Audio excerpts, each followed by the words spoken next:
I've spent a lot of time over the last few days thinking about this video, thinking about what I want to say in it, because every time I try to sit down and script or write any type of intro out, the video really comes across a bit like a rant, and that's not what I want to do. This video is not a rant. In fact, I want to be very clear that I love Dungeons & Dragons 5th edition. I genuinely think that D&D 5e is a great game. I love what Wizards of the Coast has done with this. And overall, I think it has kind of ushered in that kind of golden age that we're seeing around us right now in the tabletop role-playing game scene. I genuinely love 5th edition. But after having played 3.5, 4 years now since its release, like a lot of you guys, I think I'm finally at a point where I think that the game has a problem. I think that the game has a pretty significant problem, and I think a lot of that, maybe not the sole culprit, but I think a lot of that has to do with one particular spell in the game. And no, I'm not talking about Wish, and I'm not talking about Polymorph. I'm not even talking about Fireball, which the game designers have said is a little overpowered for its level on purpose, just because of how iconic it is. What I'm talking about is a level 1 spell called Healing Word. It's no secret by now that if you've played D&D 5th edition for really any length of time, that it's actually really, really difficult to die. It's really, really hard for a player character to die in combat. And while that I, again, want to make very clear that I don't think that this one spell is the sole culprit, I do think it is playing a pretty significant portion.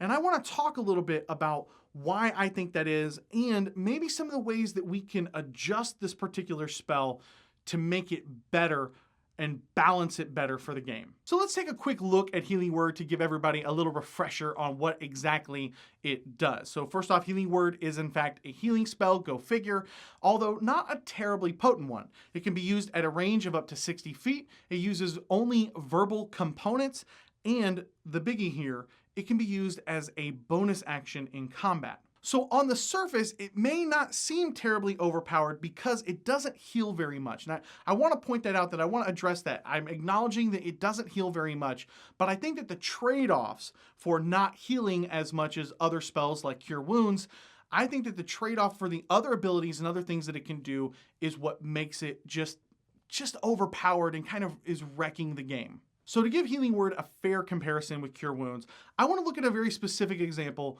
when people drop, because I think that this is where the spell becomes a must-take if your class has access to it. Let me be candid with you guys that I don't have a lot of experience in 4th edition, right? Most of my D&D experience comes from 3rd edition and then into Pathfinder and then now into 5th edition. So when I made that jump from Pathfinder over to 5th edition, the concept of the new death and dying rules was really, really strange to me, that players are no longer going to go below that 0 hit point level. Doesn't matter if you're at 7 hit points and take 12 damage, you're not going to drop to -5. You only ever hit that 0. And at first, I had a little bit of trepidation, I'll admit it. But after playing the game, I think that the rules are fantastic. I think that the death and dying mechanics that Wizards came up with, I think that they're great. I think that they're easy to teach new players, they're easy to understand, and they definitely fit with that overall theme of going kind of mechanics light, easy to play, jump in and just play a game. But the flip side of that is that it now makes all healing at level 0 the same. It levels the playing field completely. So I want to talk a little bit about Healing Word here compared to Cure Wounds, because I will admit Healing Word isn't as effective as Cure Wounds, but when you're at 0, that is a moot point. So if you have a barbarian in your party that's been taking half damage the whole time from this big stone giant, and he finally goes down, having Healing Word or Cure Wounds is the exact same thing. So if we can establish that at 0, getting any player back up to at least 1 hit point so they can stand up and start making attacks again and not fall behind in action economy for the group, then we can look at the other aspects of the spell and notice just how much more Healing Word has over traditional healing, like even Lay on Hands, which is still a touch spell. So as we can see, by having that ranged ability on there, it hasn't affected any action economy or created any extra attacks for the opponents, because you can heal at range. There have been no opportunity attacks on either the cleric, because he didn't have to leave a threatened square to get into melee to touch the barbarian, and the Barbarian could just stand back up without taking opportunity attacks. So there hasn't been any alteration in action economy whatsoever so far. Now, with that in consideration, we've already created a gap between healing word and traditional healing like Cure Wounds and Lay on Hands in action economy because of those lacks of opportunity attacks. Now we can take it one step further with adding in the fact that Healing Word can be cast as a bonus action. So that cleric can still make an attack. He's not losing any action economy whatsoever. He can make an attack with his Warhammer, or he can even turn in Sacred Flame over the Stone Giant if he wants.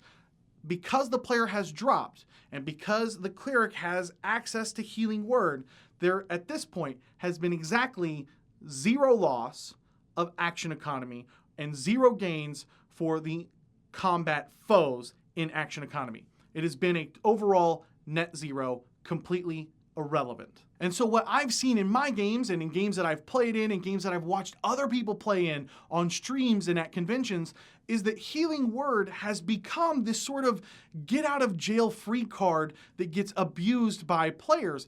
And let's couple that up with the fact that it's only a level 1 spell, so that when players finally do get access to level 2 spell slots and level 3 spell slots, now they don't have 3 or 4 casts of Healing Word. Now they have 6 or 7 or 10 or 12 casts of Healing Word, 12 get out of jail free cards. Let's take it another step forward in the fact that this spell is not even just specific to clerics, but also bards and druids have access to this spell. So I've even seen games where a bard and a cleric both have Healing Word. And it doesn't matter, oh, the cleric goes down, the bard will casually cast Healing Word as he continues to fire off his arrow. The cleric stands back up, another player drops, the cleric casts Healing Word.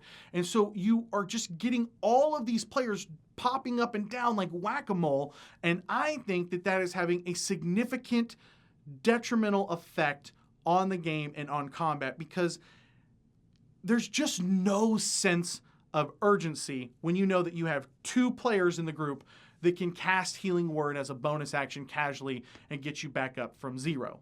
And now let's take it one step further with the fact that 5e has introduced hit dice to allow players to heal outside of combat without a traditional healer or any type of healing magic.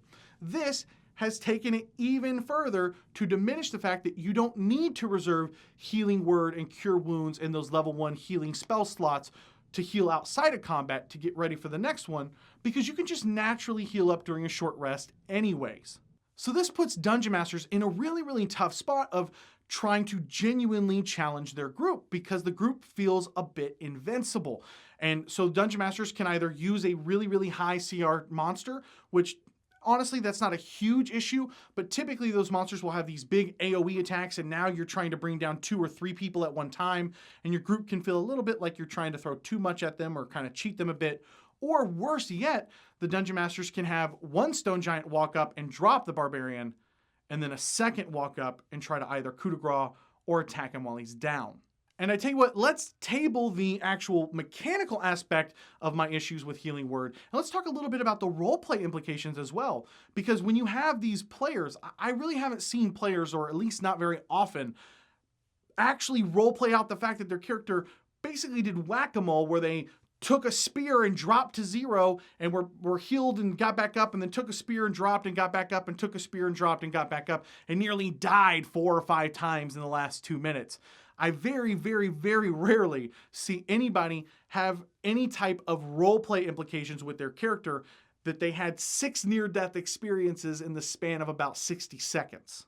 But I tell you what, this video, it's not a rant. Let's talk about approaching this issue in a constructive manner, in another way than what Wizards came up with, which is meat grinder mode in Tomb of Annihilation. I think that the first thing I would do is probably remove this spell, not just ban it outright, but remove this spell instead from the Druid and Bard spell list. I think that Druids have enough healing magic. I think that Bards can still cast Cure Wounds, and I think that that's fine. I think that that's plenty. That's enough versatility. I want to see a Bard disengage or rush over to somebody, and now while they were firing their bow, now they find themselves in melee range to try to cast Cure Wounds on their Barbarian. I think that that makes a lot of sense. So that's one of the first ways that I would address this spell.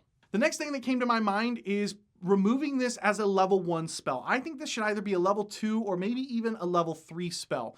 And the biggest issue I have with it at level 1 is just because you can use all of those higher level spell slots as that get out of jail free card. So I think if you pull that back a little bit and say, okay, now you only have 2 level 3 spell slots, so your get out of jail free card is significant and it matters more. You still have Cure Wounds. You still have Cure Wounds at level 1 that you can rush over and heal somebody and get them off the ground if you need to.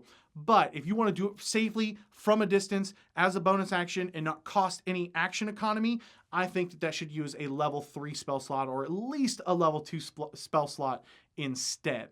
The third thing that I can think of is reducing its range pretty significantly. I would say reducing it to maybe 10 or 15 feet. What I'd like to see this spell do is still cost something from the group. So either forcing them to move and maybe take an opportunity attack, or move within close enough range that maybe another foe can now close the gap on the bard that's been sitting safely in the back. I want it to cost maybe something. So I would consider reducing the range pretty significantly, maybe getting them within 10 feet or maybe getting them within even 15 feet, I think could be a good compromise. And finally, the third way that we could adjust this is probably the easiest, and that's to no longer make it a bonus action. That would at least cost, like I said, something from the group to be able to do that at range. And so I think that that would be another way of addressing the spell. But there are a few different ways that I've come up with of addressing this problem. Again, I think this is a pretty significant problem. I think the spell is overpowered, but I'd love to hear what you guys think, because sometimes I know I'm out here on an island all by myself, and sometimes I know that I'm really on to something pretty significant. So let me know what you guys think. Do you think Healing Word is a problem? Do you think it's a big problem as to why 5e doesn't feel lethal? Also, if you do, let me know what you think is probably the best solution to try to addressing this problem besides just outright banning the spell. I'd love to hear what you guys think in the argument section down below. I want to give a huge shout out to all the kick-ass patrons. Thank you guys so damn much for all of the support. It matters a lot to me, and so I really appreciate it. If you guys like what I do here, you want to see more content like this, head over to welcomeadventures.com, where you can support the channel, snag some rewards, grab some maps, grab some tokens, schedule some one-on-one time with me, whatever. Tons of stuff over there. Go check it out. It's a great way to support the channel for more videos like this. If this is your first time here and you love role-playing games as much as I do, I'd love to have you subscribe. I put out new videos every week on GM tips, player tips, tutorials, and more. So if that sounds like something you might be interested in, just hit that subscribe button down below and come join us. Thank you guys so much for watching. My name is Cody, and may your games be filled with awesome memories and even better friends. I'll catch you guys next time. Yeah.